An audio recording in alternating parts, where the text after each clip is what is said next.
Fala galera, tudo jóia? Bem-vindos ao Sales Follow-up, o nosso novo projeto de conteúdo aqui, onde vamos trazer as principais referências de marketing e vendas, as nossas principais referências de marketing e vendas para bater um papo direto, falar um pouquinho sobre o dia a dia, falar sobre coisas acionáveis, o que foram os pepinos que a gente foi descascando ao longo desse caminho. Como primeiro episódio, a gente trouxe um cara que a gente admira demais, tanto eu quanto o Vinícius. A Dieguinho recíproca é verdadeira. Diego é co-founder na Rock Content. A maioria de vocês já conhece ele, mas ele vai se introduzir aqui rapidinho também. Eu sou o Arthur, eu sou CMO aqui da Outbound Marketing da Reeve. E o Vinícius é o nosso CEO e co-founder aqui. Fala pessoal, tudo jóia? Hoje vai ser uma honra aí receber o Dieguinho, dos mestres aí do Brasil, um dos caras que eu mais admiro. Mas acho que vocês vão entender, se já não entendem, né, vão entender muito bem o porquê disso. Vamos lá, Dieguinho? Pô, valeu, galera. Um prazer estar participando. Queria parabenizar aí pelo ótimo trabalho que vocês têm feito para a comunidade de vendas no Brasil. Bom, eu sou cofundador da Rock Content. Eu sou um cara que caiu em vendas meio que por acidente. Sou apaixonado pela área, gosto muito de estudar e estou sempre envolvido em deal e trazendo MRR, todo o buzzword bingo aí. Mas tem digamos, uma experiência bem diversa nessa área. Cara, e esse é um dos pontos mais legais, né, Diego? Assim, eu comento isso há um tempinho até com o Arthur, assim. Eu tenho um caminho praticamente inverso do teu, né?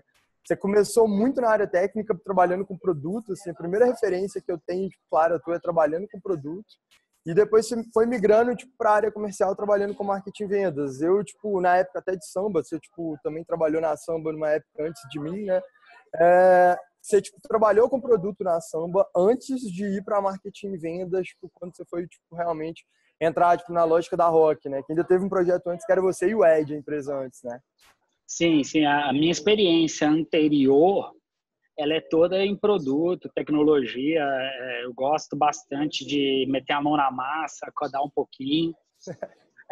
Também tinha uma experiência legal eu diria, com SEO e não com marketing. Eu já tinha bastante expertise de SEO quando resolvemos montar a empresa. E fui parar em vendas meio que por acidente. Assim, éramos 3 sócios, nenhum dos 3 tinha experiência prévia na área. Alguém tinha que pegar aquele pepino. Eu falei, deixa que eu chuto. E fui aprender, correr atrás, estudar. E isso é um negócio até legal, assim, quando você fala que você tem experiência com SEO, você fala de... É porque a galera hoje em dia tem muita gente que acaba vendo o lado mais arco-íris, né, quando fala de marketing, que é de um texto bonito, um texto legal e todo o restante. A experiência, ela ia muito, para um cerne mais técnico, né, falando assim, SEO, de entender a otimização, por exemplo, de página, etc, correto? Sim. Quando a gente começou a Rock, a ideia inicial era desenvolver um software preditivo. A gente desenvolveu, só que ninguém quis comprar.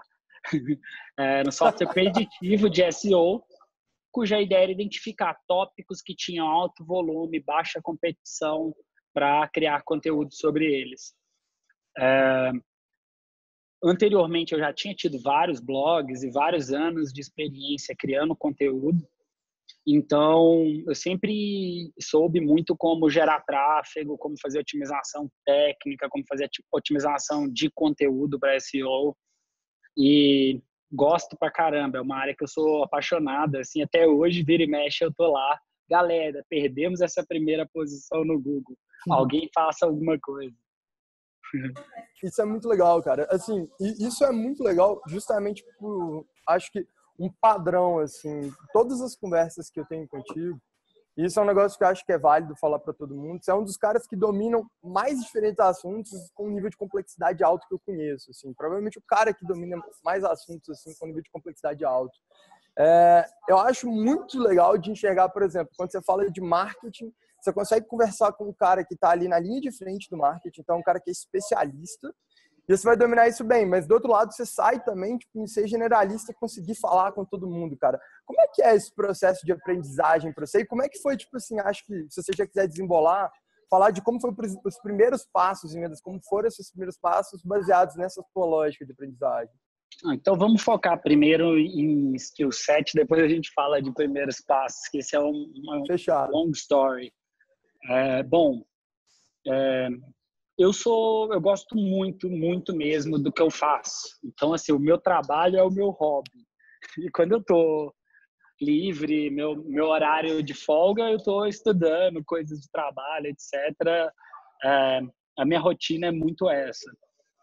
E eu gosto muito de algumas áreas que eu considero que eu me destaco, porque eu tenho as famosas 10.000 horas lá, ou pelo menos 5.000 horas. Bom, acho que marketing, vendas, SaaS em geral,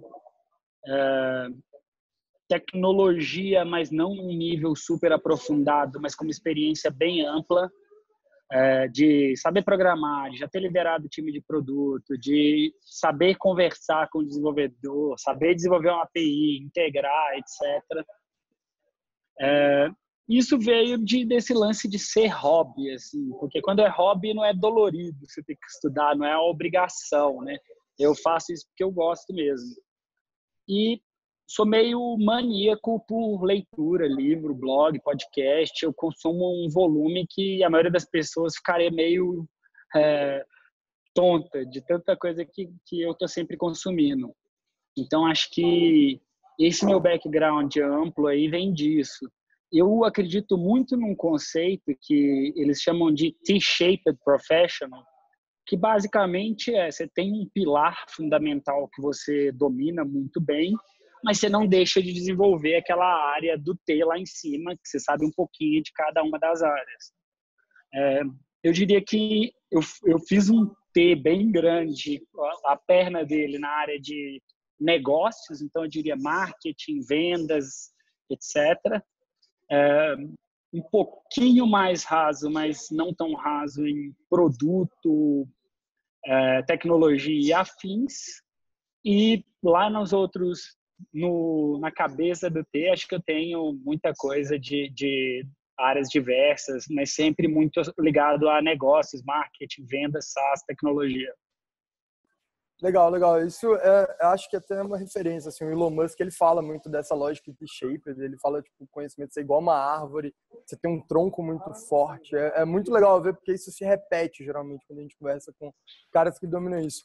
E é uma realidade, esse negócio que você falou de conteúdo que você, tipo, acaba consumindo. Eu te sigo no Pocket, de vez em quando dá 3h15 da manhã, eu tô acordado, tô você publicando recomendação, e eu, tipo assim, caramba, o Diego tá até agora acordado fazendo isso, não é possível, velho. Cara, Pocket é um negócio que, assim, eu sou completamente viciado. Pocket e RSS. Acho que eu sou top 1% usuários do Pocket. Recebi aquelas homenagenzinhas. Se você fosse somar tudo que você leu esse ano, daria 1.223 bíblias. Eu exagerei, mas aqueles e-mails, assim. Mas, Diego, eu tenho uma curiosidade, velho. Isso é desde menino? Ou em algum momento na sua vida você foi meio que clicando? Isso foi contínuo? Como é que funciona? Não, desde criança. Eu li até bula de remédio. E também porque eu sou hiperativo, então eu não consigo ficar parado. Eu tenho um desafio muito grande de ficar muito tempo parado, não consigo. Começo a mexer, começo a anotar ideias mentalmente, fico devagando, assim. Então, a leitura meio que canaliza isso e eu consigo ficar horas ali imerso. Isso é muito bom, cara. Isso é realmente muito bom. E eu acho que parte dessa lógica do T-shaped se aplica também para cada tipo aspecto que você vai entender, não é? Então, assim, tentando ir um pouquinho para vendas, quando você começou, quando você caiu, como que foi cair de paraquedas em vendas? Eu acho que dá para a gente começar introduzindo assim, né? Bom, então Principalmente no cenário onde não tinha conteúdo sobre vendas no Brasil, né? Acho que é legal mencionar isso também. Era várzea total. Eu brinco que a gente pegou estrada de terra e sem eletricidade. Hoje tem um monte de blog, um monte de podcast, um monte de conteúdo, solução, mas na nossa época, assim, há quase 6 anos atrás, não tinha absolutamente nada no Brasil, não tinha nem mentores para você conversar, pelo menos eu não tinha acesso a esses caras. Até porque vocês que evangelizaram o mercado inteiro para fazer marketing de conteúdo e ter esse tanto de coisa hoje, né? Um bocado, graças a Deus. Tem funcionado, né? Tem. Mas comecei e o começo era um fiasco. Se for pensar os 2 primeiros meses de vendas, vendi para parente, para meu cunhado, amigo, todos amigos, etc. Não tinha foco em processo repetível, escalável. A primeira coisa que eu fiz foi fazer scripts de vendas, que é uma coisa que hoje eu aprendi que não funciona, que eu não acredito. Também outra coisa que, na época, quando a gente falou vamos escalar, a primeira coisa que eu fiz foi trazer o Henrique Lara, que hoje é um ótimo vendedor, para pilotar o meu LinkedIn e gerar demanda para mim. Então, é uma coisa que é tipo, na contramão do escalável. Mas funcionou, fomos aprendendo aos poucos e gerando lead, qualificando, entender dos conceitos fundamentais de vendas. Acho que foi bem bacana e gradual esse desenvolvimento. Posteriormente, a gente trouxe o Jimmy também, que deu uma mega ajuda para a gente para escalar. E aos poucos fomos crescendo o time. Quando a gente começou a empresa, a gente tinha a meta de 100 clientes em 6 meses, senão a gente ia fechar a Rock. E graças a Deus a gente conseguiu. Se a gente não tivesse perseguido e atingido a meta, talvez a gente não estivesse falando aqui. Mas tem com certeza absoluta. Eu cheguei a conhecer, acho que o Henrique e o Jimmy logo no início. Eu fui visitar a Rock assim que eu entrei na Samba. Tava você hiperativo, mostrando 1 bilhão de coisas, eu tentando absorver tudo, que era bem difícil, mas eu lembro que foi muito aprendizado, assim, e o pessoal era, tipo, muito frenético também. Pega um pouco trabalhar e acontecer, né, Diego? Cara, por que você decidiu ir para vendas, velho? Cara, isso foi uma daquelas coisas mágicas que acontecem uma vez ou outra, bicho. Que, tipo assim, North Star Metric, ou One Key Metric, naqueles 6 meses a nossa meta era 100 clientes e todo mundo se organizou para chegar lá. Não foi meio que uma decisão planejada ou nada, foi simplesmente assim, no primeiro mês eu tinha trazido acho que 5 clientes, então, putz, deixa que eu toco isso. E caí sem técnica, sem nada, mais aprendendo e fazendo na raça mesmo. E assim, tirando a questão que não existia processo, você não existia muita técnica e ciência por trás do que você estava fazendo, qual que foi o maior desafio na época? O maior desafio é que a gente achava que, não saber perguntar e não saber a importância de ouvir. A gente achava que era script, que era roteirinho e vendas não é sobre isso, não é? Eu falo hoje muito assim, se você passou mais de 40% do tempo de uma conversa com o cliente falando, você está fazendo alguma coisa muito errada. E se você pegar o nosso approach naquela época, era falar sobre o quanto que o que a gente estava fazendo era legal e o quanto que a gente era bom naquilo, que está bem longe de ser o caminho feliz de um processo comercial aí. Demoramos um pouquinho para aprender isso. E como que vocês aprenderam? Bom, muito estudo, né? E aí a gente começou a entender. Tem uma bênção e uma maldição nos primeiros 1 ano de empresa, que é o seguinte: como fundador de uma empresa, você acredita tanto na visão que as pessoas acreditam na sua crença. Então, vender para um founder é muito mais fácil do que vender como um rap, entendeu? Eu tenho mais facilidade de vender porque eu acredito pra caramba, o cara sente na minha voz. Mas só que à medida que você começa a querer escalar, isso não escala, não tem como clonar o Diego 100 vezes. Então a gente começou a buscar referência, estudar. Acho que eu li o Predictable Revenue, todos os outros livros do assunto 10 vezes. Eu ficava frustrado que o que os livros diziam não funcionavam às vezes, outras vezes funcionavam. Então foi um processo, não tem uma chavinha inicial, mas tem várias pequenas mudanças que você incorpora e vai trazendo e vai melhorando. Qual que era o teu approach, assim? Você ia tentando resolver aquilo que você achava que estava dando errado? Você tenta construir um T-shaped em vendas também, assim? Então, ter uma base forte. Como que é? Tipo, sua abordagem para aprender sobre vendas, como que foi ela lá atrás, assim, Diego? Porque é muito comum a gente ver caras tipo, de área mais técnica vir com uma abordagem bem racional, né? Mas eu acho que, igual você falou, você estava no meio de uma correria, talvez fosse só, tipo, no sprint mesmo. No meu caso ali, uma coisa que me ajudou pra caramba foi o seguinte. Quando eu defini que ia aprender vendas, eu, o Dini, o Henriquinho, a gente começou a preencher todos os formulários de Fale com Vendas que a gente via. A gente criou empresas fictícias e recebia as ligações para ver como é que os caras faziam. Então, preenchi formulário, falei, putz, quais são as empresas que têm as forças de vendas mais bacanas do mundo? Eu preenchi formulário de todas essas empresas, gravava os calls, tentava secar e entender o approach para aí sim replicar. Então, acho que aí foi bem legal.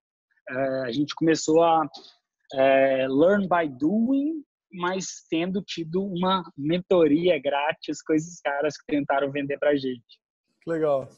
Legal. Esse é um hackzinho bom, cara. Eu acho que eu particularmente não lembro de ver alguém fazendo isso de maneira científica, vamos dizer assim, né? De testar com mais de um, etc. Cara, essa é uma dica que eu dou que funciona muito. Se você quer aprender a vender, preenche o formulário de todas as empresas que vendem para o mesmo cliente que você, grava tudo e, eventualmente, você vai pegar alguns bons vendedores. Quando você fala, putz, eu queria comprar isso, esse vai ser o processo inicial para você emular, porque no seu caso você não tem muita referência, você não conhece tanto ainda. Foi assim que a gente aprendeu muita coisa. É engraçado que eu saí de uma posição de vendedor para assumir marketing, né? Muito com a lógica de, poxa, a gente precisa comunicar com o nosso público com alguém que tenha tido na trincheira. Tá? E assim, depois que eu assumi marketing, eu comecei a passar por várias experiências de compra, né? Tanto convertendo quanto pessoas me prospectando. E assim, cara, eu acho que é muito, muito válido assim para um vendedor. Cara, passa por uma experiência de compra, vai ver o que esse cara tá fazendo. Termina a call e pensa tipo assim, velho, por que esse cara não me perguntou isso? Por que esse cara não me perguntou aquilo? Se esse cara tivesse ido mais a fundo nessa pergunta, ele teria me ganho. Então, cara, uma experiência é muito, muito legal mesmo você como vendedor passar por experiência de compra, muito válido. E olha que coisa louca, cara. Era tão nerd num aspecto e tão despreparado que esses primeiros documentos, o primeiro playbook de vendas, ele foi criado no GitHub, cara. Que vendedor que vai acessar o GitHub para ler o playbook deles? Você não fez isso, não? Sério? Fiz, velho. Fiz, era... E esperava que os caras fossem entrar lá, cria uma conta grátis e tem um wiki lá, eu vou te convidar. É desse naipe de inocência / ingenuidade. Rapidinho eu descobri que não era um bom lugar. O quê? Na primeira semana, quando o pessoal já não sabia como mexer no GitHub? Por aí. Não lembro, não, acho que durou uns 2 meses lá. Nossa Senhora. E cara, isso é muito legal, porque assim, eu acho que esse learn by doing, ele vai sendo tipo, um processo de otimização constante. Ele acaba colocando um clima muito legal no time, né? Mas acabou que chegou um ponto, assim, na tua história com a Rock, que você falou, beleza, vou passar o bastão, vou colocar, tipo, um outro cara para assumir isso. Eu acho que, tipo assim, eu já conheço um pouco mais de perto da história, porque eu comprei do Matt Doyle na época que ele estava no HubSpot e tava, tipo, muito próximo, acho que, da época que ele veio para a Rock. Eu vi, tipo, ele vendendo, eu vi tudo. Fui eu que abri a lead de vocês para ele. Exatamente. Quem fez a intro foi você diretamente já. E o teu processo na HubSpot, porque você já era cliente de HubSpot, tinha sido com ele também? Não, cara, escuta essa história é boa. Lembra que eu ficava preenchendo formulários aleatoriamente? Eu não queria comprar HubSpot, eu também não queria comprar nem Salesforce, nem Zendesk, nem nada disso, eu estava só estudando. Só que o cara era tão bom, pelo menos tão diferenciado na minha leitura, que, cara, em 2 semanas ele me fez sair de não preciso, não tenho nenhum interesse nesse produto a quero comprar esse produto e ainda me fez pagar 1 ano upfront. Então você vira e fala assim, cacete, esse cara é diferenciado, eu preciso aprender com ele.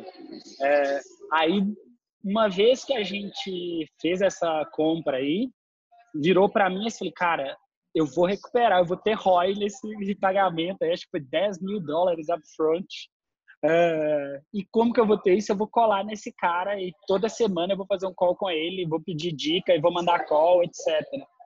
E aí a gente começou uma reunião, uma rotina muito legal de mentoring mesmo, coaching. A gente se falava semana a semana, eu, ele, Jimmy Rico. À medida que o time foi crescendo, mais gente do time. Aí pintou um evento aqui em BH que foi o... Não vou lembrar o evento, mas... Foi lá no BHTech, não foi? Foi. Eu lembro. Você virou pra samba depois. Palestrantes para falar de vendas. Eu falei, pô, tem um cara ótimo para recomendar. Eu não trouxe para o evento. Eu falei, pô, eu quero esse cara aqui uns 3 dias aqui na empresa para aprender com ele mais. Caralho, que foda. E aí a gente virou amigão mesmo e tudo mais, até que a gente começou a conversar sobre se um dia no futuro fizesse sentido ele vir para a Rock. Tem toda a diferença quando você começa a falar com alguém que tem 15 anos de experiência. Por mais que eu fosse dedicado, estudasse, eu não ia chegar no nível desse cara na velocidade que a empresa precisa. Já tinha uma relação bacana de amizade, confiança, então era uma escolha meio óbvia. Tinha um fator que foi legal aqui na Rock, que a gente sempre pediu que o time falasse inglês desde o início, sempre foi pré-requisito, então ajudou um pouco nessa transição. Até para consumir conteúdo, né? Já que não tinha muita coisa, né? Exato.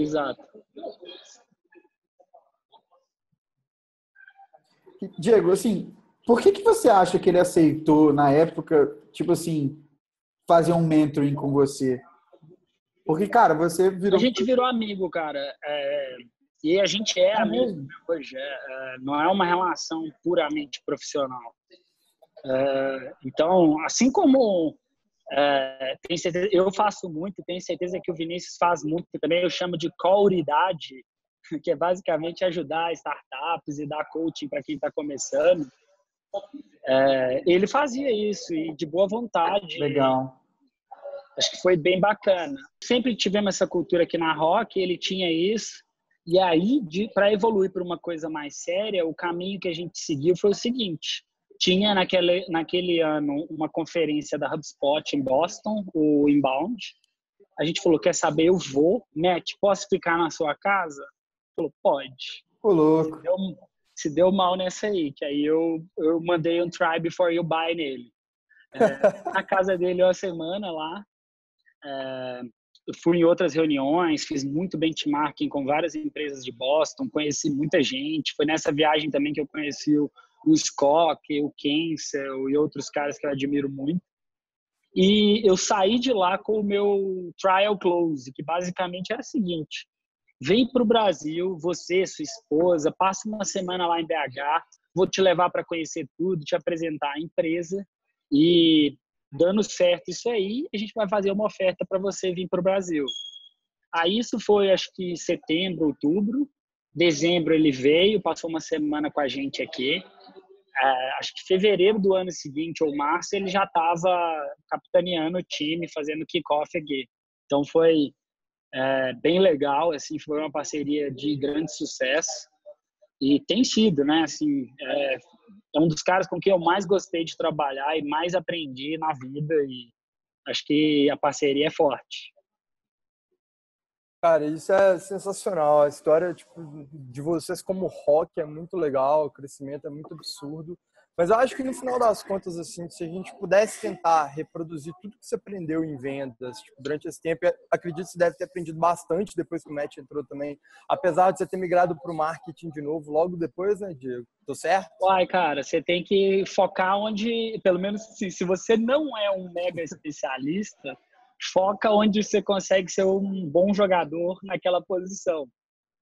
Então, quando eu senti que a gente tinha resolvido vendas e que estava mais avançado, eu não precisava preocupar mais, eu falei, poxa, o marketing a gente deu deixou um pouquinho de lado, vamos voltar para estar com a máquina de aquisição todinha redonda o quanto antes. Pois é, mas assim, se a gente pudesse pegar, porque aí naturalmente, como marketing você estava integradaço ainda a vendas, então acompanhando tudo que está acontecendo, vendo como é que os leads estão sendo aproveitados, levantando métrica, SLA, etc, etc. Você viu, tipo, de perto ainda o Matt trazendo todo o conhecimento que ele já tinha aplicado em você para dentro da Rocket, aplicando nos clientes de vocês, né? Como que, tipo assim, você tentaria resumir os seus principais aprendizados em vendas? O que você acha que todo mundo precisaria aprender hoje em dia, cara? Cara, tem muita coisa, assim, algumas mais técnicas, outras mais conceituais. Eu vou tentar separar algumas que eu acho que mudaram o nível de jogo para mim. Assim, acho que o primeiro grande aprendizado, ele não é técnico, ele é de gestão, mas é carreira e plano de remuneração tem que ser pensado para escala. Então, não adianta nada você ter um planinho de carreira que não é alinhado com onde você quer chegar, ou que não funciona em alta escala, e nem um plano de comissionamento, porque senão você não vai conseguir escalar. Uma máquina de vendas com dezenas, às vezes centenas de pessoas, precisa de ter essa engine rodando legal, sabe? Então, no dia 1 que ele chegou, ele já colocou plano de performance, plano de remuneração, todos os estágios de carreira em vendas. Isso foi um aprendizado muito grande, que se eu soubesse o impacto disso para o time, eu teria feito muito antes, mas eu achava que era coisa de empresa grande, e não é. É coisa para fazer cedo, para escalar um time de vendas. Acho que outro aprendizado muito grande, esse é conceitual mesmo, é tomar as decisões difíceis. O que eu chamo de tomar decisões difíceis? A gente, por exemplo, não tinha contratos anuais, e o nosso produto, serviço, marketing de conteúdo, demora tempo para trazer resultados. Então, se eu vendo um plano mensal para um cliente sem uma expectativa de que vai demorar um pouco ter resultado, ele vai ficar frustrado, eu vou ficar frustrado, eu vou gastar um custo de aquisição que não vale a pena, ele vai gastar dinheiro sem ter resultado, ninguém fica feliz nisso. Só que a gente achava que essa ia ser uma decisão que ia diminuir muito as vendas, etc. Só que não era, porque era melhor para os dois lados, era melhor para o cliente, era melhor para a gente. Ele já chegou, acho que no segundo ou terceiro mês, ele tomou essa decisão e foi, assim, o impacto próximo de zero, a expectativa muito mais alinhada entre ambos. Então, acho que foi um outro grande salto aí. E de coisas mais técnicas, assim, eu separaria saber perguntar. Eu acho que saber, não, mais do que apenas só perguntar, saber quais perguntas fazer e como chegar a elas, e tem muita técnica para isso, foi um grande aprendizado. Entender o que é uma pergunta aberta, o que é uma pergunta fechada, para que cada uma das duas serve, como usá-las para mover o seu deal adiante. Acho que isso por si só é papo para 1 hora e tanto, então não vou entrar a fundo nisso, mas foi uma grande sacada aí. Deixa eu pensar o que mais que eu tenho, assim. E follow-up, né? Acho que vocês estão falando de um podcast de follow-up, o nome do podcast é follow-up. Eu acho que não ser o vendedor mala do follow-up, não ser o vendedor mala da abordagem é essencial.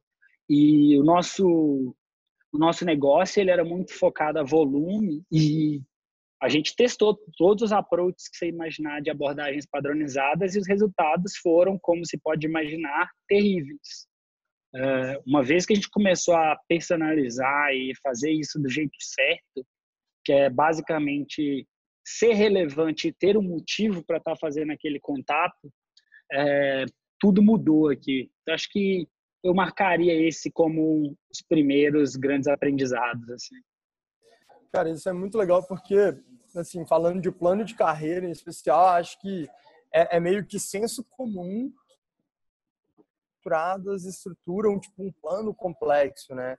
E acho que quando faz mais falta justamente ali no chasm, ali naquela brincadeira, tipo, você vai pegar o predictable revenue, tem um foguinho, etc. Que é o momento que você sai de, tipo assim, ter vendido para seus parentes e para alguns primeiros clientes, e você torna isso replicável, absurdo no final das contas. Total, cara, assim, eu acredito muito que uma organização de vendas não pode existir nenhum tipo de política ou subjetividade. É uma profissão altamente metrificável, é uma profissão onde a performance ela é completamente óbvia para todo mundo. Então, se definir quem vai ser promovido, como vai ser promovido, for uma questão subjetiva, você perde a confiança do time. Quando você tem transparência e como funciona, qual a meta, como que você cresce, como que você entra no plano de performance, como que você demite, se as regras do jogo são claras para todo mundo, o alinhamento o benefício de alinhamento é bizarramente vantajoso e é uma coisa que a gente não sabia ainda, sabe? A gente não tinha esse conhecimento. Isso é muito foda. E eu acho que essa lógica do padronizado também é uma lógica que quase todo mundo no mercado deu uma sofrida, assim. A gente deturpa muito, tipo, sem querer, de vez em quando. Igual você falou, quando você estava aprendendo, você pega o Predictable Revenue, fala para disparar um tanto de coisa em massa, você fala, oba, achei o pote de ouro, né? Vou ter pouco trabalho e gerar resultado demais. E quase sempre o resultado é horrível, né? Assim. O livro é fantástico. Uma das primeiras coisas que eu fiz, acho que tem um post que eu conto essa história, mas quando eu li, tentei implementar, eu mandei um e-mail para o Aaron, e depois conheci ele pessoalmente, falei, não está funcionando para mim. Ele virou e falou assim, qual que é seu ticket? Qual que é o tamanho do seu cliente? E aí, eu vi assim, cara, eu estou tentando aplicar um negócio que é receita de bolo, só que para um determinado tamanho de contrato que eu não estou, por um determinado padrão de ticket que eu não estou. Ou seja, esse modelo ele não vai funcionar para mim. Ingrediente errado, receita correta, né? Falou. Exatamente. Não estou dizendo que funciona ou não funciona, estou falando que para aquele perfil de cliente, geralmente quem vende para grandes empresas, contratos e tickets bem mais altos, funciona. Se você vende um produto de entrada para PME, aquele approach ele acaba sendo um desperdício de dinheiro. E foi o que eu estava... Pelo menos eu tinha números, falei, tá aqui meus números. Falei, cara, isso que você entendeu errado. E viramos amigos, assim, a gente admira pra caramba, gosta pra caramba do livro. Tem alguns segmentos aqui de grandes empresas que a gente usa abordagens parecidas, mas também tem o fator tempo, né? Muita coisa muda. Exatamente. Acho que esse é o ponto final, assim. Né? E não é só tipo o fator tempo. Eu, particularmente, já falei isso várias vezes, o Predictable foi minha bíblia quando eu comecei na samba, em conjunto com tipo, ir lá na Rock, visitar vocês e tentar aprender com o que vocês estavam fazendo. Mas, no final das contas, não só a mudança tipo, do que saturou ao longo do tempo, alguns templates que começaram a ser utilizados demais, muita gente disparando e-mail, até o modelo de inbound, assim, trazendo mais e-mail marketing, trouxe mais competição para dentro da inbox, né? Mas, de outro lado, também tem tipo, peculiaridade. Assim, acho que o mercado brasileiro, não por um modelo de comunicação em si, mas, por exemplo, a gente tinha uma dificuldade muito maior de levantar a lista de lead até outro dia no mercado brasileiro. O LinkedIn era muito pequeno ainda. Está tendo um boom maior agora. No nosso caso, por exemplo, a gente é uma empresa de pequeno para médio porte. Não temos grandes orçamentos de tecnologia aqui. Eu recebo cada barbaridade de cold e-mail hoje, assim, que me dá um pouco de deprê, sabe? Assim, alguns eu tive que criar filtro desse cara vai direto para archive, porque o pessoal esquece, eu acho, assim, de qual que é o propósito e pensa assim, mandar e-mail é o meu trabalho. Não é, o seu trabalho é conectar do jeito relevante com o cara. Imagina o que não chega para um cara que é 10 vezes mais ocupado que eu e qual que é a chance desse e-mail ser respondido, sabe? Pois eu acho que é justamente isso, é a relação quantidade versus qualidade, né? Lá fora a gente tem visto cada vez mais tipo, o pessoal, as referências do assunto falando que a maior dor, o maior desafio de outbound é conectar com o lead, não é tipo conseguir o e-mail e o telefone dele. É conseguir falar com ele, colocar ele de verdade para dentro do pipeline. Que é a mesma coisa que vocês vão fazer aí na Rock. Assim, é muito fácil, por exemplo, atrair tráfego no site. Vocês vão ensinar isso bem para o cara, mas ele precisa saber converter isso e trabalhar bem dentro do funil dele, né? Como é que você conecta com uma pessoa? Fala assim, eu não conheço o Vini, preciso falar com ele. Só tem um jeito, é ser relevante e gerar algum valor e ter um pensamento altruísta mesmo, assim, virar. Então, algumas coisas que funcionam, por exemplo, que na minha experiência, perceber algum ponto que você pode melhorar e te ajudar, independente da gente mover adiante com o processo comercial ou não, te ensinar algo e trazer algum conhecimento que você não tem, que é relevante, compartilhar uma experiência, compartilhar a experiência de uma pessoa que a gente já ajudou, que pode ser aplicável para o seu negócio, e interesse sincero mesmo, coisas do tipo, cara, vi essa notícia aqui, parabéns, eu acho que para onde o seu mercado está indo, talvez o que eu faço pode te ajudar a ser um diferencial competitivo. Bora bater um papo? Imagino que você seja ocupado, etc. Porque se o cara vê que você entende, ou pelo menos está se esforçando muito para entender o espaço dele e quer gerar valor, ele vai querer falar com você, é no-brainer. E quantos relacionamentos que às vezes o cara não virou cliente, mas virou amigo, veio a virar cliente muito tempo depois, ou simplesmente contratou um concorrente, mas tem uma percepção fantástica da sua abordagem, da sua pessoa, etc. É você ser consultivo desde o primeiro contato, né?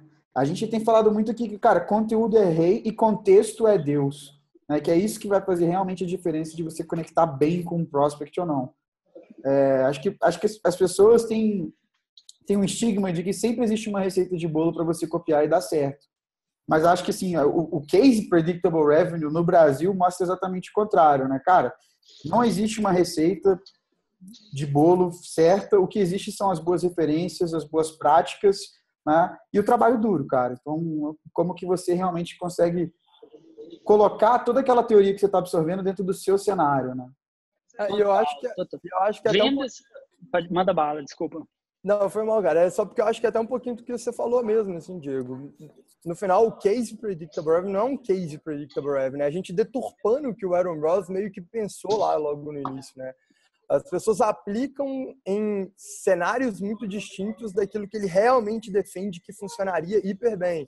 E aí a gente vê muita gente falhando e não entendendo por quê, né? Tem muito cenário, assim. Eu acho que aí falando um pouquinho de como que eu vejo isso, o mercado brasileiro de vendas, isso é uma coisa fantástica, assim, eu estou bem empolgado com esse momento. É a primeira vez que tem muita informação sendo compartilhada, tem gente que fez abrindo o kimono, isso é uma coisa bem legal. Uma coisa que me preocupa um pouquinho, e eu acho que é questão do momento, tá? Não acho que vem da fase, é que a galera quer hackeragem, quer o hack que aumentou o meu pipeline em 63%.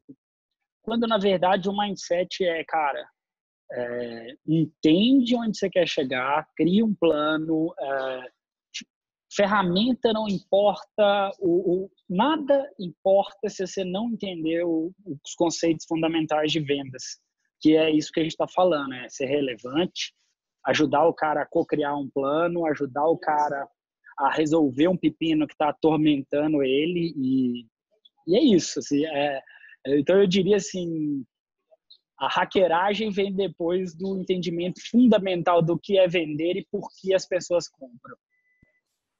A partir do momento que você montou a estrutura, você usa a hackeragem para dar alguns saltos, né? Eu amo hackeragem, não me entenda mal. Vocês me conhecem, você sabe. Faço muita coisa técnica legal que dá muito suporte para o time de vendas, mas isso é meio, não é o que vai te levar para o próximo nível. Uma hackeragem sem entender o princípio fundamental de vendas só vai queimar sua atuação e prejudicar seus resultados ao invés de ajudar. Eu gosto de falar muito isso, Diego, porque assim, acho que recentemente a gente está vendo parte do mercado falando assim, vou abrir uma empresa, vou estruturar meu marketing, vou, sei lá, colocar um cara aqui de vendas. Qual que é o perfil que eu tenho que procurar? Aí o pessoal fala, procura um growth hacker. Cara, Não. Estrutura o seu processo primeiro. O Growth Hacker. Eu adoro essa palavra. É o nome marqueteiro dado pelo marqueteiro ao profissional de marketing. Então, é perfeito. É tipo, isso não é água com açúcar e gás, isso é Coca-Cola, isso é Growth Hack.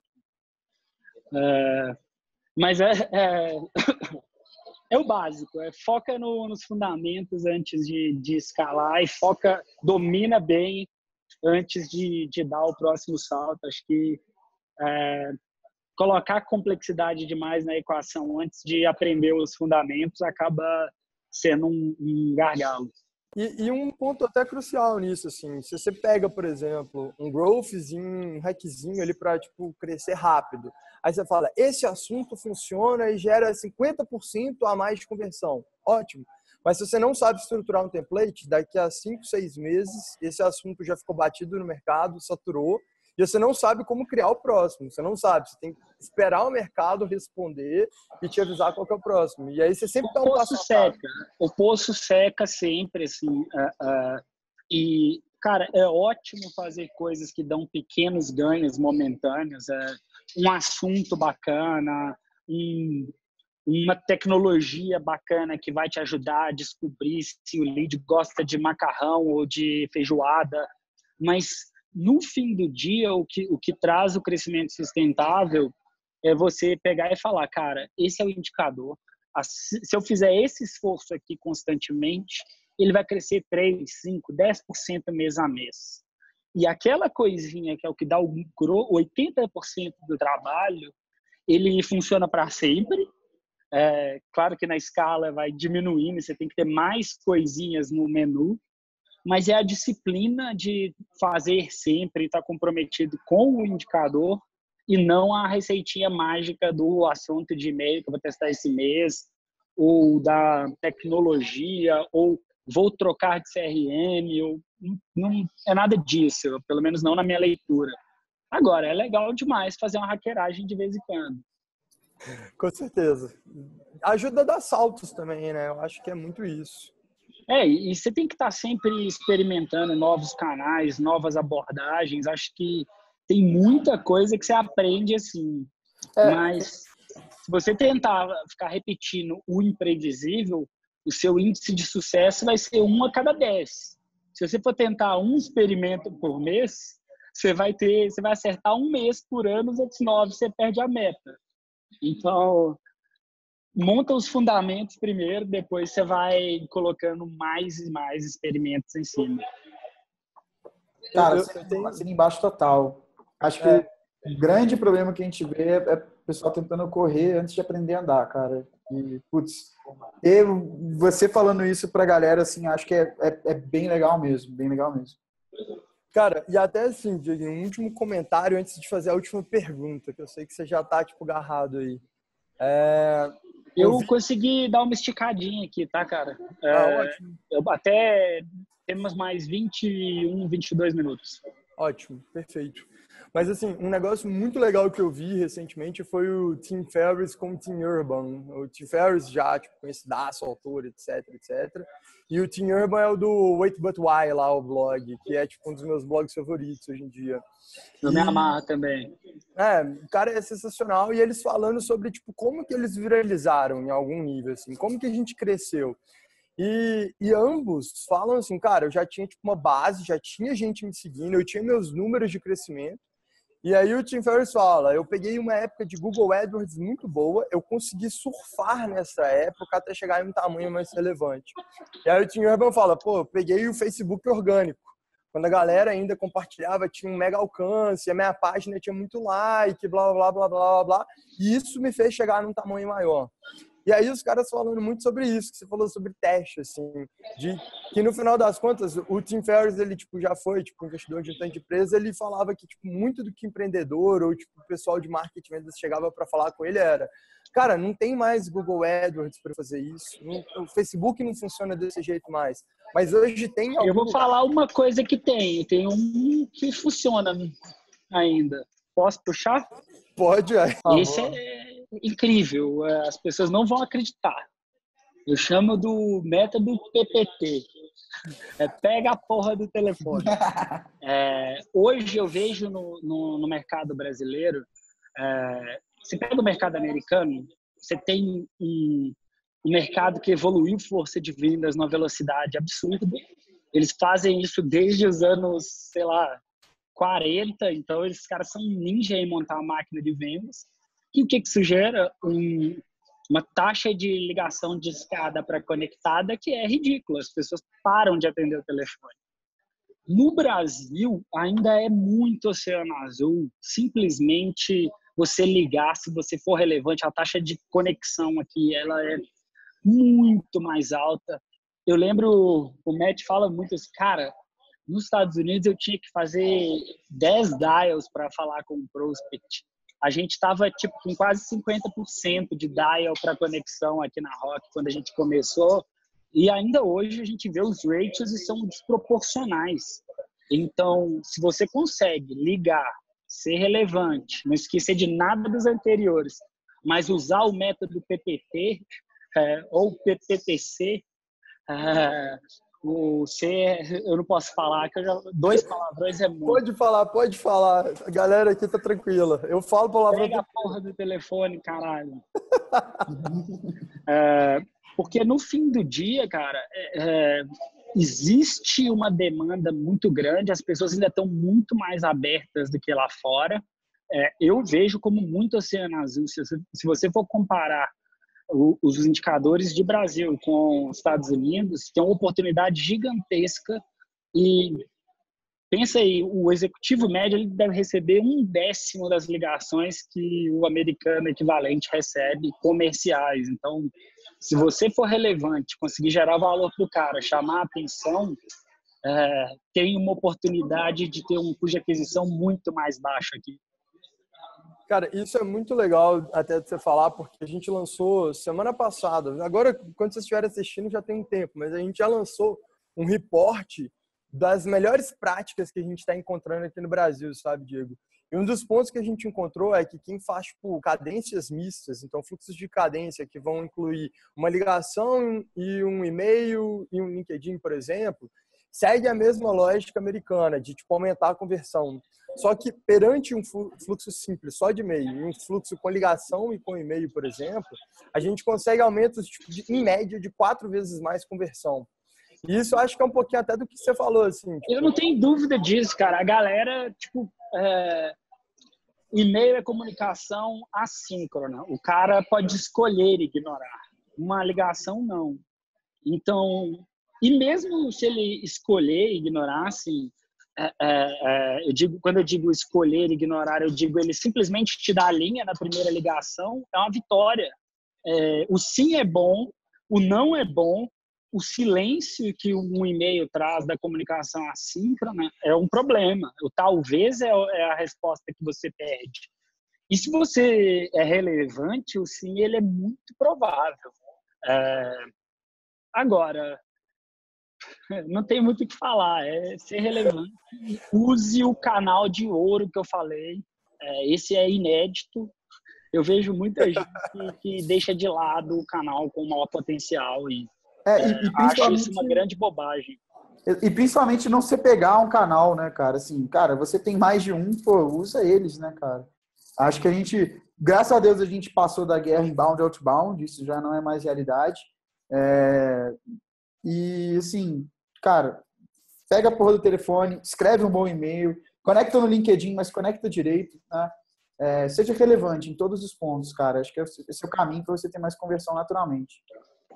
Total, acho que eu já não tenho nem mais para acrescentar nisso aí, não.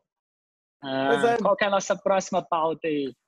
Cara, eu acho que o último ponto que eu queria saber de você, isso é algo que eu nunca te perguntei, por mais que eu te frite bastante para tentar aprender contigo. O que você acha que não respondo perguntas pessoais. Pode ficar tranquilo.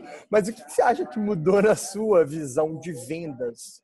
Depois que você tipo, voltou para marketing, então assim, já tendo vivenciado tipo, dia a dia, a linha de frente de vendas, voltando tipo, para marketing, igual você falou, no momento ali sendo um team player, querendo ser um bom jogador dentro da Rock, o que mudou, tipo, para você, tanto gerenciando marketing, que já era um negócio que você já tinha visto muito de perto, você já tinha colocado a mão, e, naturalmente, a sua visão sobre vendas também, com o Matt assumindo, assim, o que você sentiu de mudança para você em termos de amadurecimento, etc, etc?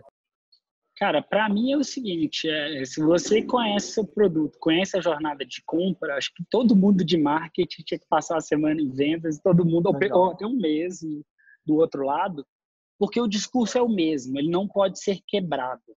E o discurso que o seu time de vendas trabalha, ele tem que ser trazido para o marketing. O discurso que o marketing usa, ele é o conversation, ele é o início da conversação, ele é a espoletinha da conversa.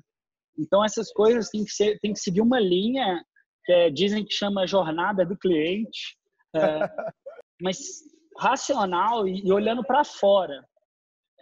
Pegar o telefone, conversar com esses caras, conhecer e até fora da empresa mesmo, ficar amigo do cara, entender o que ele tem de desafio, como é que é a vida dele, quais são as frustrações.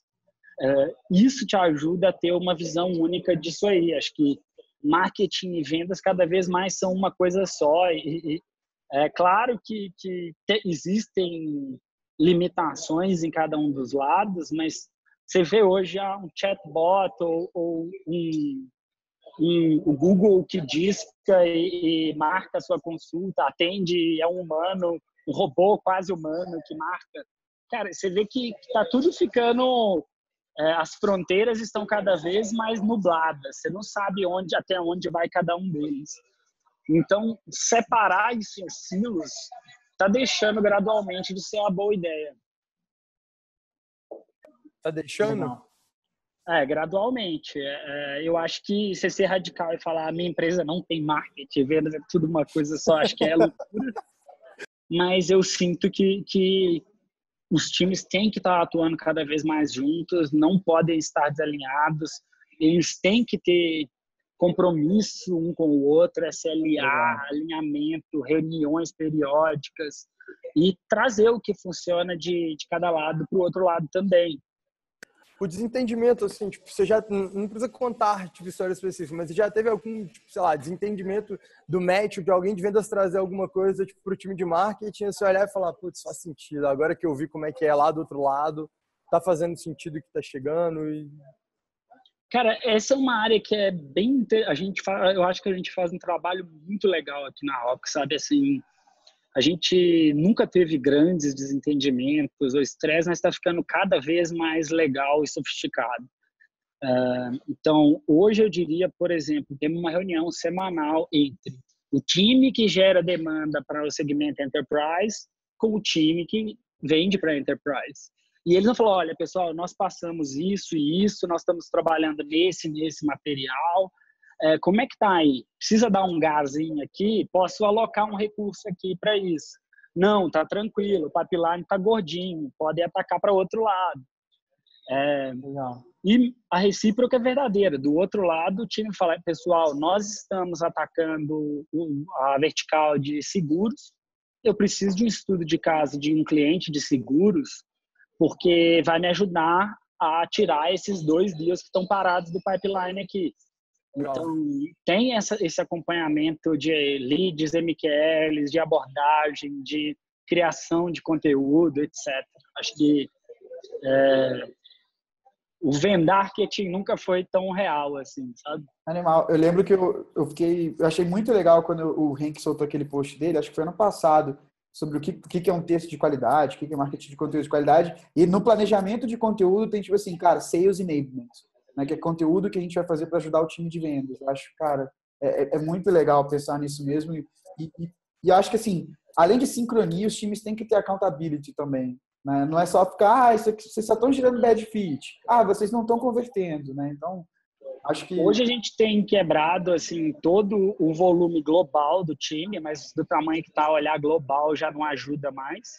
Então, a gente quebrou para cada time de vendas qual que é o volume de leads e MQLs que a gente está passando. A gente tenta sempre estar dando suporte e, de vez em quando, o marketing vai perder a meta em um segmento de e-commerce. Poxa, esse mês a gente perdeu, mas o time vai atrás e consegue bater. E às vezes o time de vendas também dá uma patinada, mas é sempre uma visão muito construtiva. Um papel que eu gostaria muito de ter aqui e ainda não temos é um cara de Sales Enablement 100% dedicado. Hoje a gente ainda não tem. O time de inteligência ele faz muita pesquisa, coleta muito dado e gera muito material legal para o time de vendas, mas acho que vai ser uma evolução natural para a gente aí. Caramba, muito legal, cara. Eu acho que assim, Diego, por último, o que pode valer muito a pena, pelo menos eu sempre tenho interesse em saber, o que você acha que é mais relevante para alguém que está dando ou os primeiros passos ou está querendo dar um próximo passo em vendas, o que não dá para deixar de ler, além do que você já falou de Predictable Revenue. Imagino que o Sales Acceleration Formula também seja uma referência aí para o teu lado desde o início, né? Cara, vou falar assim, primeiro eu vou fazer alguns jabás de coisas que eu escrevi que eu acho que são realmente úteis para quem está começando. Manda bala.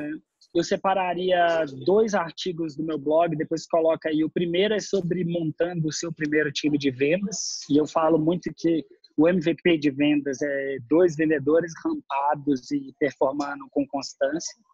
Porque o Vini vendendo é muito fácil, o Diego vendendo é muito fácil. Terceirizar isso para um time é difícil. Um outro artigo que é bem legal, acho que são erros de pessoas que estão começando em vendas, e eu cometi a maioria deles, então eu trouxe alguns legais. De livro, eu gosto muito do Sales Acceleration Formula, da escola que a gente vem aqui. Ele é disparado a nossa maior referência. Eu gosto muito do livro do Sales Development Playbook, da Jill. É um livro muito legal e que mostra os papéis e processos e fala muito da parte, na minha opinião, a parte mais difícil de vendas é conseguir ser relevante, conseguir casar a história e conseguir chegar na primeira abordagem. Então, esse é um livro que, apesar dele falar que é um livro sobre sales development e prospecção, para mim ele é um livro de abordagem. Outro livro que eu adoro, Predictable Revenue, Challenger Sale é fantástico, Challenger Customer também é bem legal. Tem bastante conteúdo legal aí para quem quer correr atrás. Até queria deixar um playbookzinho que eu gosto de falar, que é geralmente uma coisa que eu tenho repetido muito quando eu começo a conversar com startups. Então, para a galera que está começando, eu gosto muito de falar o seguinte, cara, passo 1, define o seu ticket médio desejado.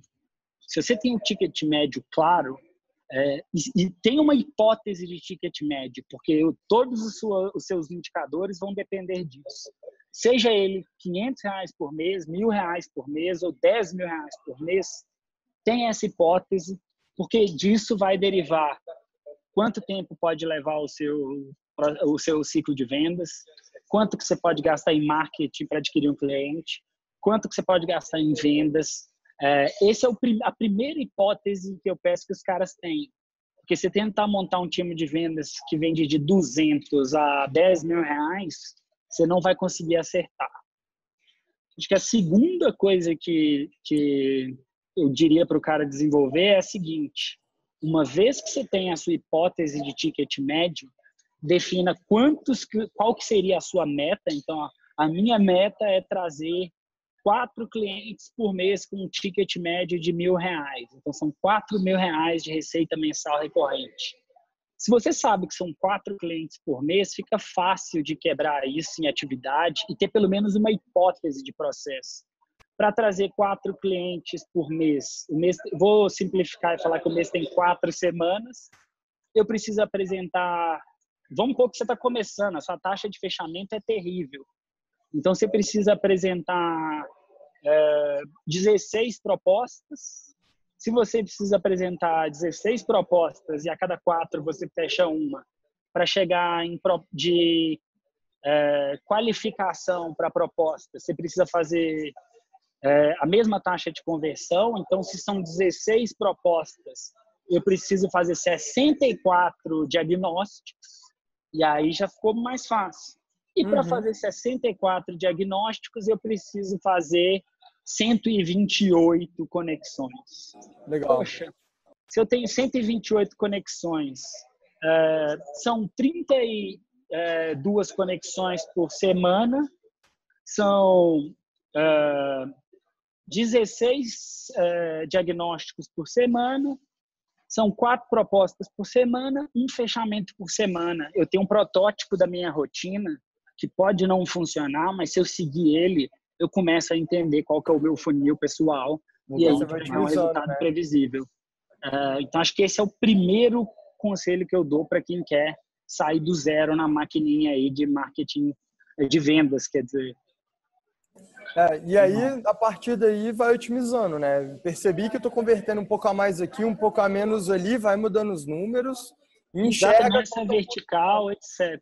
Mas eu até sugeriria assim, ancora no price point que você imagina por um trimestre e calibra o resto, ao invés de ficar testando. Ou então, ancora no volume de atividades e calibra o price point. Mas acho que o price point define o que você vai conseguir fazer como empresa. Ele te ajuda mais a chegar em escala. É uma melhor base, né? Uma melhor âncora. Não, com certeza. Cara, sensacional. Animal mesmo. Foda. Diego, posso fazer uma pergunta última, saideira? Manda bala. Velho, você sabe falar pra gente quais são as suas 3 principais referências em vendas? Hoje. Cara, é difícil essa.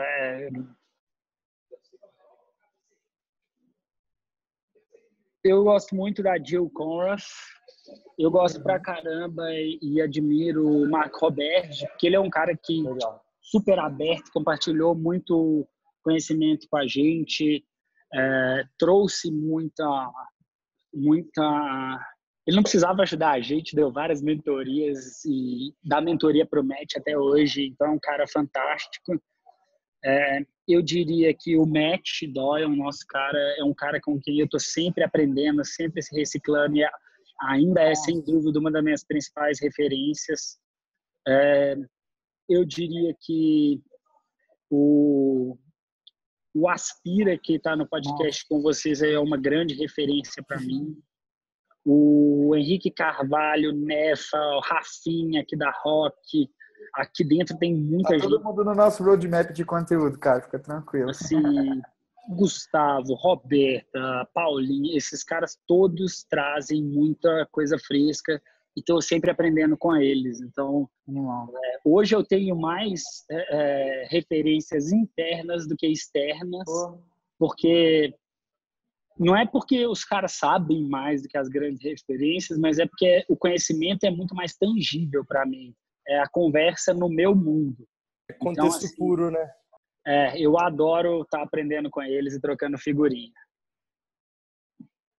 Que foda, velho. Que foda. Ficou animal, cara. Muito obrigado aí, Diego. Pô, eu que agradeço. Valeu demais, galera. Bate-papo, cara.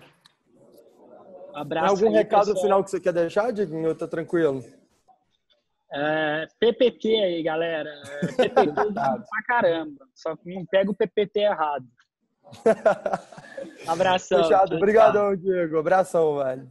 Falou. Valeu, velho. Um abração, cara. Valeu. Tchau, tchau. Tchau, tchau, Messi.